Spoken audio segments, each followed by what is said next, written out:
Mesdames et messieurs, bonsoir. 15 heures au Caire, l'heure de notre journal en langue française. Et tout de suite, les principaux titres. Badr Abdelghati rencontre le secrétaire général des Nations Unies en marge des travaux de la 80e session de l'Assemblée générale à New York. Les camions transportant l'aide humanitaire continuent à entrer dans la bande de Gaza dans le cadre du convoi de Zed el-Azza. L'Iran qualifie d'injustifiable le rétablissement des sanctions de l'ONU pour son programme nucléaire.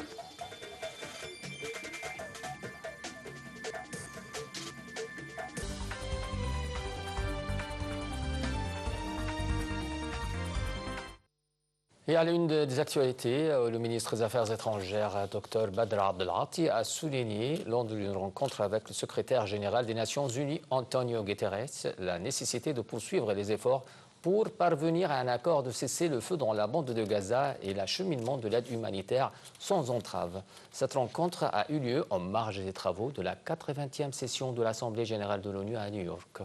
Dr Abdelghati a souligné le soutien total de l'Égypte pour les agences des Nations Unies qui travaillent dans des conditions très difficiles à Gaza, à la lumière des opérations des ciblages menés par Israël aux agences des Nations Unies. En outre, le chef de la diplomatie a assuré que l'Égypte organisait une conférence internationale pour la reconstruction rapide à Gaza en coopération avec les Nations Unies, l'autorité palestinienne, ainsi qu'avec les partenaires internationaux. Dans une autre réunion, le ministre des Affaires étrangères, Dr Badr Abdelghati, a souligné la nécessité urgente de renforcer la crédibilité des Nations Unies, maintenant plus que jamais à la lumière des deux poids, deux mesures dont nous sommes témoins dans le traitement des diverses questions internationales. Abdelghati s'exprimait lors de sa rencontre avec la présidente de la 80e session de l'Assemblée générale des Nations Unies, Annalena Baerbock, à New York. Abdelghati a présenté la vision de l'Égypte pour la réforme des Nations Unies et la nécessité de prendre en compte les intérêts et les priorités nationales des pays en développement, soulignant la nécessité de réformer le Conseil de sécurité pour corriger l'injustice historique infligée au continent africain. La discussion a porté sur un certain nombre de sujets liés au travail des Nations Unies, notamment les opérations de maintien et de consolidation de la paix, des questions économiques multilatérales, le soutien des pays en développement et la mise en œuvre du programme de développement et à l'horizon 2030 et l'agenda africaine 2063. Le ministre des Affaires étrangères, Badr Abdelghati, a également prononcé hier à l'allocution de l'Égypte devant l'Assemblée générale des Nations Unies à New York. Le chef de la diplomatie a déclaré que l'Égypte réaffirmait son engagement constant en faveur du renforcement de la coopération entre les pays du bassin du Nil, du respect du droit international et de la préservation des intérêts communs. Dans son allocution devant la 80e session de l'Assemblée générale des Nations Unies, le chef de la diplomatie, Dr Badr Abdelghati, a déclaré que l'Égypte réaffirme son engagement constant en faveur du renforcement de la coopération entre les pays du bassin du Nil, du respect du droit international et de la préservation des intérêts communs. Il met en garde contre toute politique unilatérale qui menace la stabilité régionale et insiste sur le recours aux mécanismes internationaux de règlement pacifique des différends.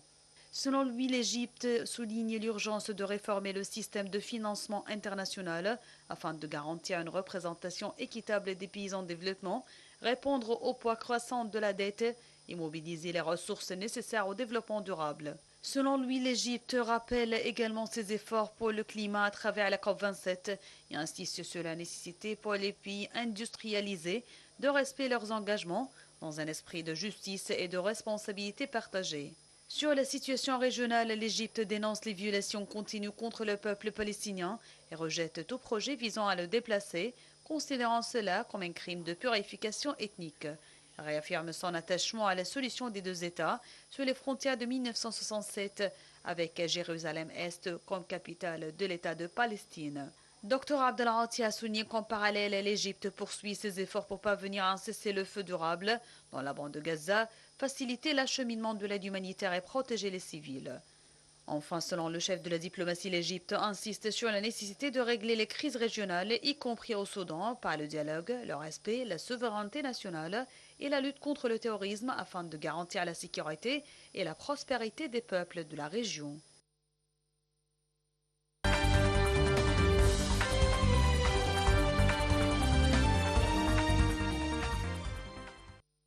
Et sur un autre plan, les camions transportant l'aide humanitaire continuent à entrer dans la bande de Gaza, dans le cadre du convoi de Zaid el-Aizza venant de l'Égypte, et ce après 2 jours de suspension à cause de la fin de semaine. D'autre part, le Croissant Rouge égyptien a indiqué que le 43e convoi de Zaid el-Aizza a commencé à entrer dans le territoire palestinien avec à bord des milliers de tonnes de produits alimentaires, de farine, de fournitures médicales, des matériaux de secours et des tentes. Le lancement de ce convoi s'inscrit dans le cadre des efforts que déployait l'Égypte pour secourir et soulager la souffrance du peuple palestinien. Une flottille de la liberté de 10 bateaux chargés d'aide humanitaire et transportant une 60aine de personnes de 15 nationalités différentes, parmi lesquelles des parlementaires français et d'autres pays européens, a quitté hier le port de Catalane en Sicile avec pour objectif de briser le blocus israélien illégal de Gaza. Cette nouvelle flottille lancée par le Freedom Flotilla Coalition et Thousand Madeleines de Gaza devrait rejoindre les navires de la Global Sumud Flotilla qui ont, eux, commencé à quitter Catane le 13 septembre et se trouvent actuellement au large de la Crète. Le ministère palestinien de la Santé a annoncé la mort de 23 Palestiniens lors d'un bombardement par l'occupation israélienne dès l'aube de diverses régions. Un drone des forces de l'occupation a également bombardé le quartier Nasr dans l'ouest de Gaza-Ville. D'autre part, l'armée d'occupation israélienne avait annoncé dans un communiqué avoir mené 120 raids sur la bande de Gaza au cours des dernières 24 heures. Les aides ont visé des régions près du centre d'aide de Netzarim, dans le sud de Gaza. Ils ont également ciblé Zouaïda, le camp de Nusayrat et la ville de Khan Younis. Un dernier bilan officiel du ministère palestinien de la Santé a décombré 65 926 morts et 167 783 blessés depuis le début de la guerre à Gaza le 7 octobre 2023. Les forces de l'occupation israélienne ont détruit hier en Cisjordanie occupée la maison d'un Palestinien accusé d'une attaque à Jérusalem-Est qui avait fait 6 morts début septembre. L'armée d'occupation a fait exploser la maison de 2 étages de Moutsan Amrou, située à El-Koul-Baya, après avoir informé les habitants de son intention de le faire sauter, a déclaré le maire. 4 ou 5 maisons voisines ont aussi subi des dégâts importants. L'Iran a qualifié aujourd'hui d'injustifiable le rétablissement des sanctions de l'ONU à l'initiative de la France, du Royaume-Uni et de l'Allemagne pour son programme nucléaire et a appelé tous les pays à ne pas les appliquer. La diplomatie iranienne a déclaré dans un communiqué que la République islamique d'Iran défendra résolument ses droits et intérêts nationaux et toute action visant à porter atteinte aux intérêts et aux droits de son peuple fera l'objet d'une réponse ferme et appropriée. De retour de son propre voyage à New York, où il s'est aussi exprimé à l'ONU, le président ukrainien Volodymyr Zelensky a annoncé que Kiev avait reçu d'Israël un système antiaérien Patriot, un armement de la fabrication américaine. Zelensky a assuré à des journalistes que le système Patriot israélien était opérationnel en Ukraine, ajoutant que son pays en recevrait 2 autres cet automne. La Russie a lancé hier soir une attaque massive sur l'Ukraine, selon Kiev, qui a dénombré des centaines de drones et missiles qui ont fait au moins 10 blessés dans la capitale et la ville de Zaporizhia. Les détails. Le ministre ukrainien des Affaires étrangères a annoncé que la Russie a lancé une nouvelle attaque aérienne massive sur les villes ukrainiennes pendant la nuit. Des gendarmes affirmant que des centaines de drones et de missiles ont détruit des immeubles résidentiels et causé des victimes civiles. Le maire de la capitale Kiev, pour sa part, fait état de 6 blessés, dont 5 ont été hospitalisés après une attaque massive. La ville de Zaporizhzhia a été frappée au moins 4 fois, d'après le gouverneur de la région, qui a fait état de 4 blessés. D'autre part, Kiev a accusé Moscou d'avoir coupé la centrale nucléaire de Zaporizhzhia du réseau électrique ukrainien depuis 4 jours et de chercher ainsi à la voler en la rattachant au réseau sous contrôle russe en dépit de risques pour de sécurité. Conquise par les troupes russes en mars 2022 au début de la guerre en Ukraine, la centrale située à Energodar, dans la région de Zaporizhzhia, est la plus grande d'Europe. De son côté, le ministère de la Défense russe a déclaré dimanche que 41 drones ukrainiens avaient été abattus dans la nuit. Et à l'ouest de l'Ukraine, la Pologne voisine a annoncé mobiliser son aviation de façon préventive après les incursions dans son espace aérien d'une vingtaine de drones russes et de 3 avions de combat dans le ciel estonien en moins de 2 semaines.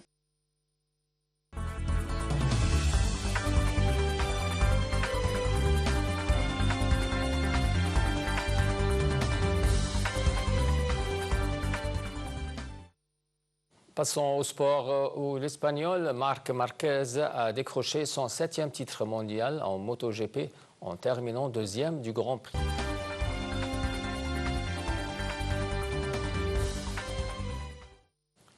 Le Vietnam prévoit d'évacuer plus de 250 000 personnes aujourd'hui avant l'arrivée du typhon Bua qui doit frapper le centre du pays, une région productrice d'acier. Les détails. Le Vietnam prévoit d'évacuer plus de 250 000 personnes dimanche avant l'arrivée du typhon Bua qui doit frapper le centre du pays. La tempête, la 10e, a frappé le Vietnam cette année, se trouve actuellement et génère des vents de 130 km/h. Da Nang, la plus grande ville du centre du Vietnam, prévoit d'évacuer plus de 210 000 habitants. Plus de 32 000 habitants de la ville côtière de Hue et plus de 15 000 résidents de Ha Tinh doivent également se déplacer. Près de 117 000 militaires ont été mobilisés, 4 aéroports nationaux ont été fermés et tous les bateaux de pêche se trouvant sur le trajectoire du typhon ont été rappelés au port. Le typhon devrait générer des vents d'environ 133 km/h en touchant terre dimanche soir, selon le Centre national vietnamien de prévision hydrométéorologique. Le directeur du centre a déclaré qu'il s'agit d'une tempête qui se déplace rapidement, d'une très forte intensité et touchant une vaste zone capable de provoquer divers types de catastrophes naturelles tels des vents violents, des pluies torrentielles, des inondations, des glissements de terrain et des inondations côtières. Plus de 100 personnes ont été tuées ou sont portées disparues au Vietnam en raison de catastrophes naturelles au cours des 7 premiers mois de 2025. Les pertes économiques ont été estimées à 21 millions de dollars. Voilà, mesdames et messieurs, avec cette nouvelle, on vient à la fin de notre journal. Merci de l'avoir suivi et bonne soirée.